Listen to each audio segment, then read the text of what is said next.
Okay, welcome everyone. This is the Work with What You Got podcast. My name is Devin, aka Dina Chaitanya Das. This is episode number 19 of the Work with What You Got podcast. Thank you for staying tuned. Thank you for tuning in. Thank you for being a part of the process and sticking it out with me and with all my guest speakers. Today, we have someone called Damodara Das, who was born in the UK. He comes from a family of spiritual practitioners. He joined a spiritual movement called ISKCON at the age of 17, and he stayed as a celibate monk, which we call a brahmachari, for about 5 or 6 years. He was an avid book distributor, a spiritual leader, we like to call it a Harinam leader, which is just basically you go out in the streets and you are giving spirituality to others through song. And he was also a temple cook or a chef. He then served in the management of temples for about 7 years, all in the UK. So there was the Bhaktivedanta Manor, Soho Temple, and then the other one you said, what's? Belfast. Belfast, yes. All within 7 year period. Yeah, which is quite phenomenal. And like my hat's off to you. From what I've seen, I was also a monk in a temple. Taking on temple president is no easy feat. But Damodar also moved into consulting, organizational effectiveness, and leadership effectiveness, that sort of field. And he worked closely with the author of the book is Stephen Covey or Covey, right? Stephen Covey, yeah, Covey. Stephen Covey, who wrote the book 7 Habits of Highly Effective People, which is a very, very famous book. I don't know if anybody that's listening to this has read that or heard of it. I know I've heard of it. I haven't delved into it myself, but I've seen quotes and I've seen excerpts from the book, and I've seen people, I met people who have read it and explained some of it to me, and it's a very interesting book. Damodar he's married, he has some children, he has grandchildren, although he looks quite sprightly for his age, if I do say so. You don't look like you have grandchildren. You look like you're like mid, maybe early 50s. Now Damodar is living in Australia, not the UK anymore. And he is part of a spiritual community there. And he is an avid kirtanier or a practitioner of sacred sound and an avid active campaigner for child protection, which is actually how I met you initially. I joined I think it's your page, the Vedic Inquirer on Right. Facebook. Okay. And maybe we can touch a little bit on that throughout the talk, and just so we can see how you got into that and why you got into that. Because this whole talk is about management versus shepherding. What is the difference, and so on and so forth, which we'll get into now. So yeah, Prabhu, would you like to say anything? Would you like to add anything? If I left anything out? No. I think you've given a reasonable background to who I am, and I look forward to our discussion immensely. I think it's a big topic, leadership. Yes. I'm distinguishing. I'm using leadership and shepherding as sort of synonyms for each other. Yes. But it's certainly a different way of thinking, not mutually exclusive, but a different way of thinking than management. Yeah, sure. Because I mean, we could jump straight into the first question, I guess, is that what is the real difference then between managing and shepherding people? Yeah, I mean, shepherding is a metaphor that Jesus Christ has given for being a minister, someone who cares for a flock and so on. Sure. So I think what's implied, at least in the term shepherding, is care for one's flock. We often even hear about sheep dogs that fend off whole packs of wolves who might be coming to try and feed on the sheep and those kind of things. It's not a perfect metaphor, because a shepherd really plans to eventually eat the sheep or sell them for slaughter or whatever. But it's a nice idea. But this idea of care. Yes. We used to use an example when we did the Covey leadership courses. where we asked people to describe the difference between the approach you take to changing a tire on a car versus growing world-class tomatoes. So when it came to changing the tires on a car, it's a step-by-step process. Pull over safely, check that you've got the equipment. First, you loosen the bolts, then you jack the car up, then you fully take the bolts off. You can predict everything because you're not dealing with an animate object. You're dealing with something inanimate. So it'll sit there until you work on it. Yeah. So management is a very suitable methodology, a step-by-step process for doing something efficiently, doing something that involves inanimate objects. You know, has the building been properly cleaned? Well, let's get a roster, let's get a process. You can go through certain steps and get a predictable outcome each time. The difference with world-class tomatoes is all we can do is create conditions for tomatoes. We can make sure we've got good soil with good pH. We can make sure we've got good nutritional inputs, watering. We can talk lovingly to the tomatoes. But whether the tomatoes grow or not is not a matter of whether we fulfilled all the steps. Yeah. It's actually their own agency. They are conscious beings in their own rights. Yes, simple consciousness, but they will grow because of fundamental principles that are life affirming. And it's a similar thing. If a manager sees people as resources to be commanded, people to staff rosters, to put in particular places, sort of a kind of expendable thing, it won't occur to them to try and develop that person, to look after their needs, to even engage with the whole person. They see it as an economic unit. So it's a very, it's a common mentality for leaders who haven't given a lot of thought to who am I leading, but just thinking I have a position, that position comes with responsibilities. My job is to issue commands, to decide what work is to be done, to assign the work, to plan the work, to review the work. All necessary, but missing all of the human dimension. So that human dimension that cares for people, that guides people, that actively develops their skills, that doesn't see them only as a utility or a resource, but actually sees them as a worthwhile person to be served, produces much better outcomes. Again, leadership and management, both necessary. But I would say, I mean, I remember when I first got my first management job, it was the management of a temple. Yeah. And I didn't really have any training to go upon. So what I really had is, who've I worked for before, and did I like them or not? And what didn't I like and what did I like? So let me try to be a more benign version of what I've seen before. Yeah, I still felt like I needed to make all the decisions and other people were duty bound to carry out my instructions. Yeah. So what I ended up with was benign autocracy. Nothing that really involved people, that recognize their intelligence or source of ideas. And I would say this is the default mode for most people in their first managerial gig. They haven't really thought about, how do I bring the best out of people? What motivates people? What needs beyond remuneration or whatever do people have? What expectations do they have? Is there discretionary effort that I can access if I engage with people in the right way?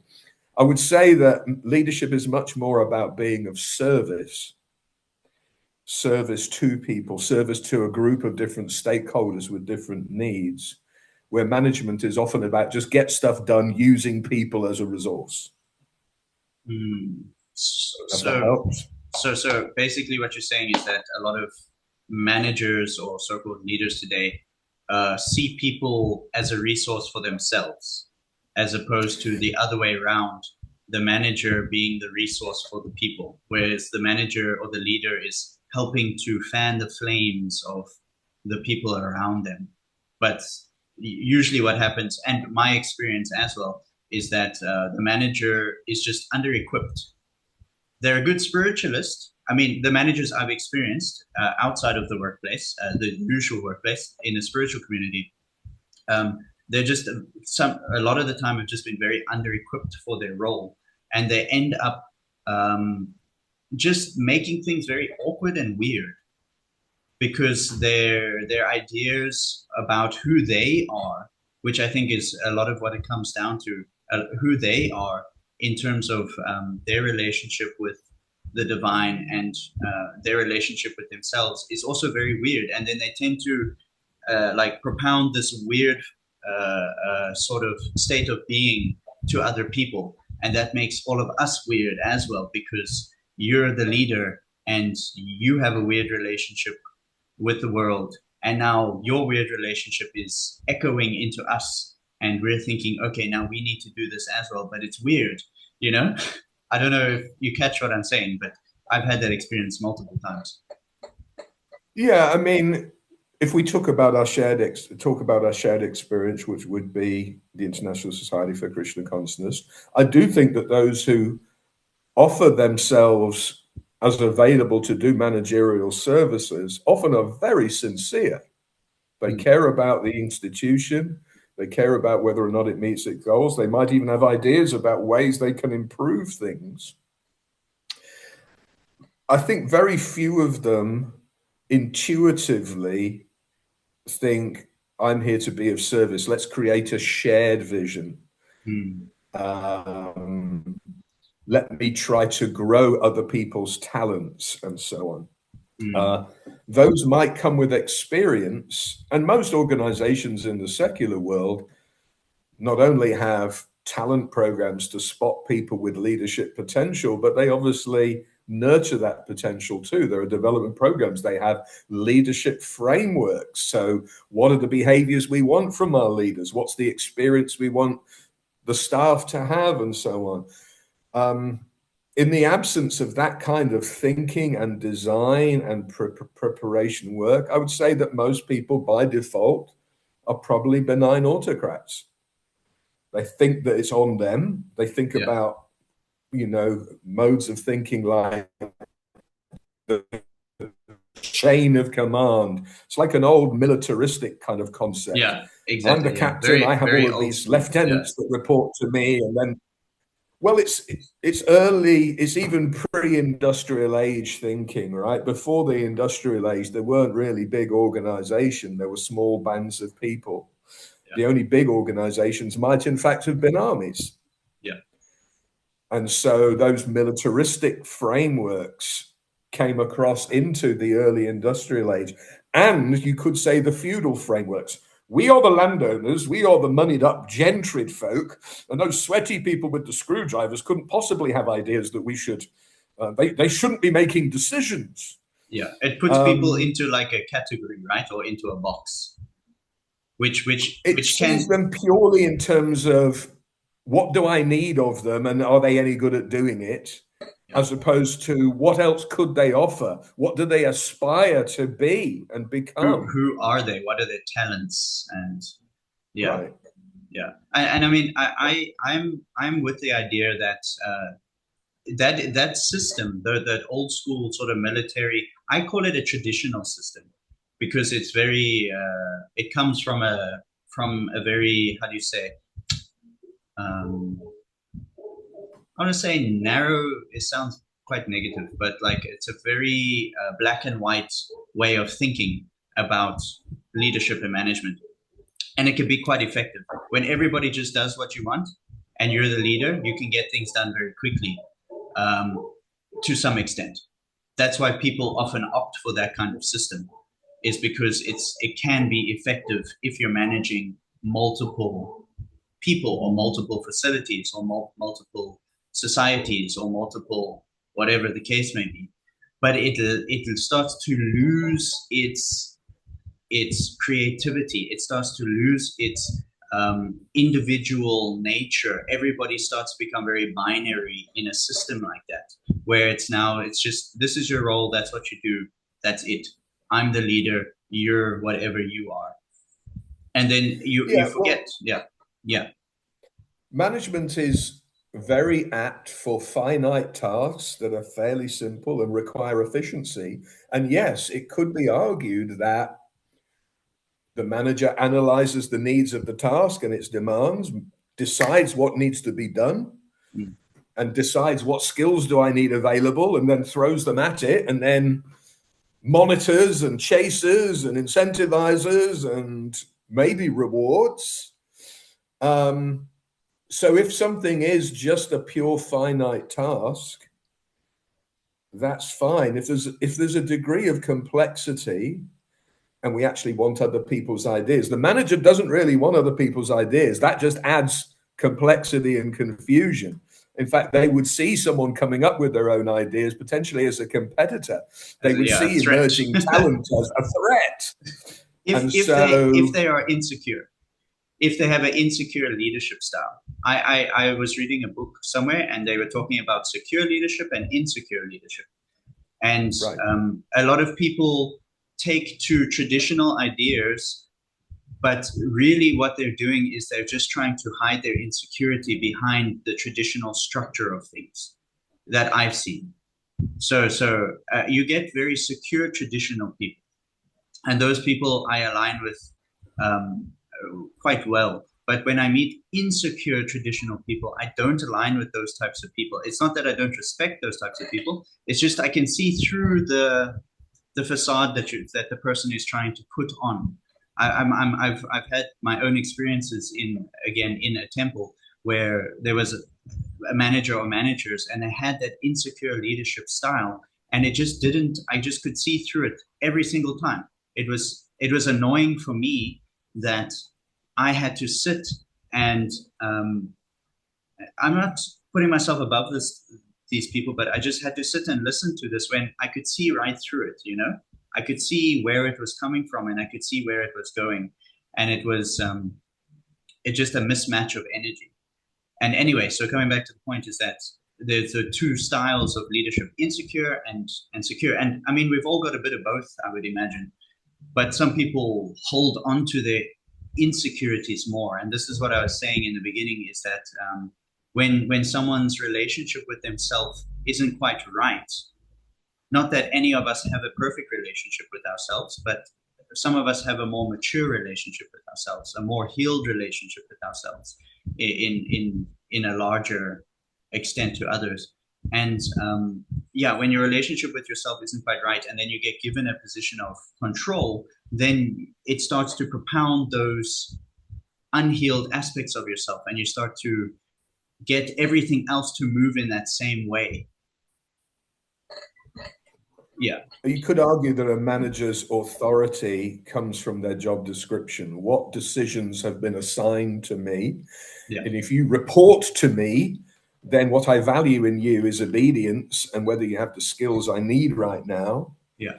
And as we discussed earlier, if you're ambitious, if you've got opinions, I actually might consider you more of a disruption than an asset.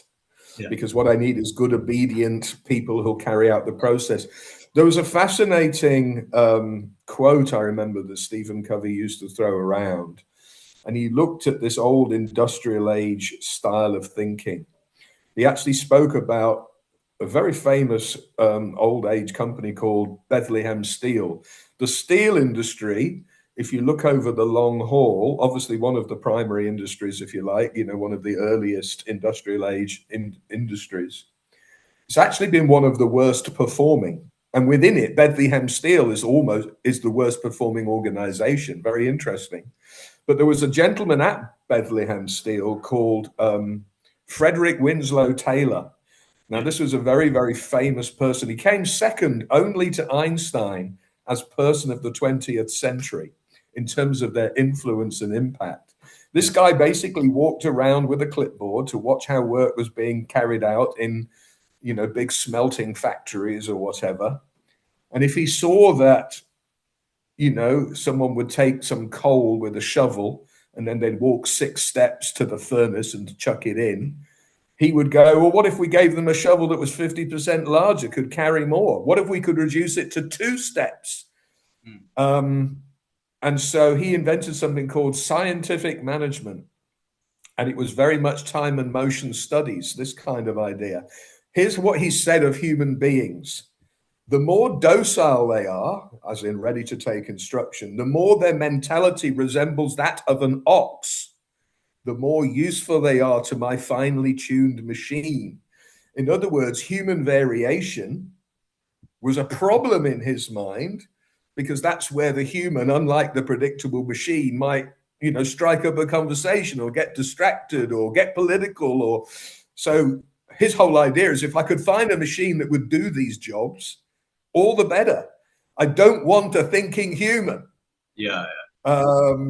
Unfortunately, that mindset, even though we work in a very different day and age now, it's still there. Where people's jobs are not predictable, that mindset is very much still there. Yeah. I've hired your back.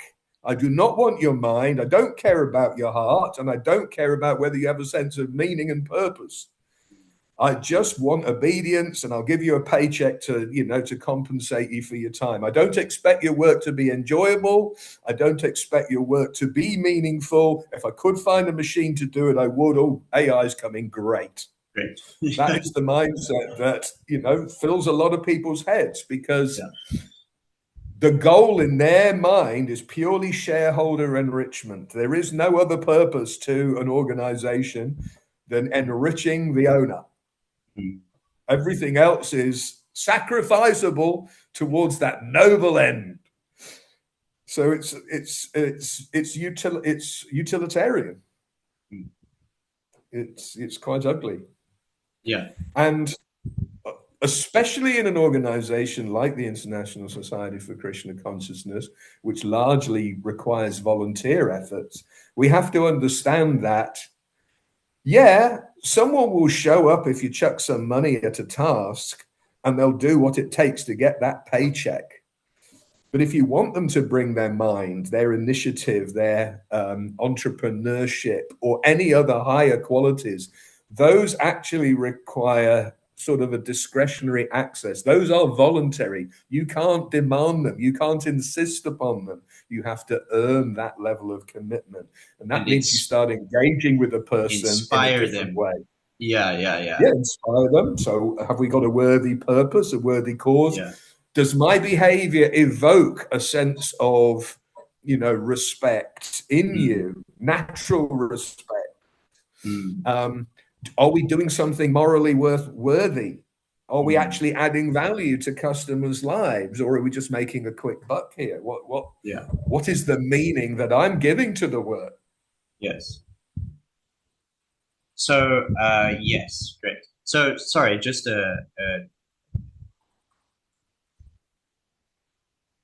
yeah, so I like what you're saying, and I just want to understand a bit about your journey. So you've been in managerial positions, you've worked with people where you've helped other people to refine their systems or create systems or understand systems and what's beneficial for a system and what's not beneficial for a system. Through the book and through Stephen Covey, The 7 Habits of Highly Effective People, I imagine that you can translate all of that into a system that other people can follow. So what has your journey been like through when you started? You mentioned a bit about when you started your managerial role, and how did you progress to get to where you are now with this mindset? Did you start the same way as what you're describing, and that's how you can identify it? Or you can let us know. So my first leadership role was probably a Sankirtan party leader. So just to give a little background what that means. So as part of the Krishna Consciousness movement, the spiritual movement that we've got a shared interest in, I would take out a party in a traveling van. It was a transit van. We would pack it full of books, and we'd go for several weeks, sleeping in the van, distributing the books. It was austere. There was no running water in these vans. It wasn't a kitted out van. We used to just fill it up with water in a service station and then take the cold bath in the early hours of the morning. And we used to cook in the van and have our class in the van and chant in the van, and then we'd distribute books. So I didn't really have decision-making responsibilities, but I did have that sort of pastoral care. There were 3 young people, essentially my peers, but I was responsible, and it was simple things. Maybe I'd decide which was the next town that we'd go to, although that was generally a shared decision. Maybe I'd decide who gave the class or who was cooking on that morning and stuff like that. But mostly it was just looking after people. And I did learn in those days that probably one of the most important leadership capabilities is listening. There's a lot involved in listening, even from a skills perspective, but more than that, it's a mindset that I actually have to decide you've got something worthy of hearing, and I'm willing to actually extend my time and not interrupt you, and those kind of things. So that was probably my first, and I did that for a year or so. I did little things like the Back to program and the lunch program. I didn't really manage people, but I was responsible for putting an initiative together. The lunch program was, I used to take out the Harinam, as you said, the musical chanting party on Oxford Street. Yeah. I used to make sure we had, things to distribute that would invite people back, and there were cookies and other things that we used to make. I used to make sure there was a speaker. So you could say it was probably more management than it was leadership. I had those responsibilities. It was quite a surprise to me, actually, when I first got my first big managerial assignment. I had been wondering, what do I do now that I've got married to earn a living? It was uncommon in those days to be salaried as a temple person. Yeah. And so I thought, well, I'll just have to find a role outside. But my spiritual master was saying, no, I want you to work full time for ISKCON and depend on ISKCON for your living. So I remember going in front of the deities in the temple and praying, okay, this is what my guru wants. I have no idea. I was actually a little bit skeptical because I didn't think I could necessarily serve with integrity in a leadership role at that time. I was seeing all the things that were wrong with the organization. Wasn't sure it was even a force for good. But now I had this instruction that I couldn't, hesitate to execute. So I prayed, that Krishna would find me a solution to this conundrum. And the very next day, the GBC for the UK, my boss, my future boss, said, I'd like you to go and be the Belfast Temple president. Now, Belfast was quite small. Maybe it had about 10 residents. It was functioning marginally economically. Could say it was in dire straits. It didn't get a huge amount of visitors. Maybe for a Sunday feast, we might get 15, 20. Maybe on a really good Sunday feast, 30 people would come. But it was still something for me to cut my teeth. And some of that was about getting the economics of the place sorted, maybe revitalizing the preaching, and so on. What I noticed is the devotees, they were quite happy to take instruction, but I could see that they actually had an expectation of something else. They expected to be consulted and involved. And this was not even a concept in my head at this time. Yeah, sure. And so it was, I could pretty much manage the temple with my eyes closed, doing it backwards in Sanskrit. It wasn't that difficult in terms of the management, but I could definitely feel that what they were looking for from leadership was outside of even my conceptual frame of reference. It was around that time that one of the local devotees turned me on to a bunch of videos about management skills by John Cleese. I don't know if you know this, there was a professional training company called Video Arts, and John Cleese and various other UK comedians would make little scenarios to demonstrate leadership skills, and they would make these half-an-hour video clips that were part humor and part training. And the idea is you could watch one of these and you'd learn how to run a meeting, or you could watch one of these and you'd learn how to manage your diary, or you could watch one of these and learn how to handle a customer service complaint. They weren't particularly sophisticated, but they were my first exposure to skill development.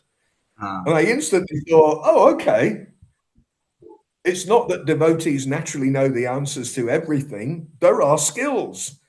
These would be examples of skills that have probably been honed over organizational life for decades. And this is just what best practice looks like. These are useful. They can be engaged in Krishna's service. Just to go to that concept for a minute, a lot of devotees were really wary. Are we going to take ideas from outside of our scriptures, outside of our founders' teachings? Surely everything's in our founders' teachings and everything's in the scriptures. What is this strange new material. This is not, we're not sure this is bona fide. I mean, I was definitely dealing with those kind of Questions, pushbacks. yeah. I resigned after about a year in Belfast. My wife, in particular, was just not happy living there. And I probably spent the next few months thinking through what I would do. But we moved back to London, and I took a smaller role in the London Temple, but then was quickly roped into the Temple Council. So a sort of advisory body to the temple leader. That would make certain decisions. You know, on a weekly basis, they would meet, and it might make decisions about finances, or it might make decisions about various things. And now I was in this, interesting situation. I think leaders have a tough job in general because most people are critical of leaders. Yeah. And it's very hard, possibly, to earn credits in people's mind as a leader. More often than not, you'll just be blamed for everything that people don't think is going that well. And that's true within ISKCON or outside of ISKCON. I was in, but few of those people passing those judgments have ever sat in the seat of a leader to know what's the leader's point of view and what explains their mindset, Behavior, what pressure, what factors influence their thinking. Just so you so know, the meeting will end soon, and then I'll send you a link and we'll restart it. So just hold on to the train of thought if it ends. Yes. Sure. Yeah. So I was now not in leadership, but in a front row seat to see leaders behaving, and I started to understand what it was that people had been looking for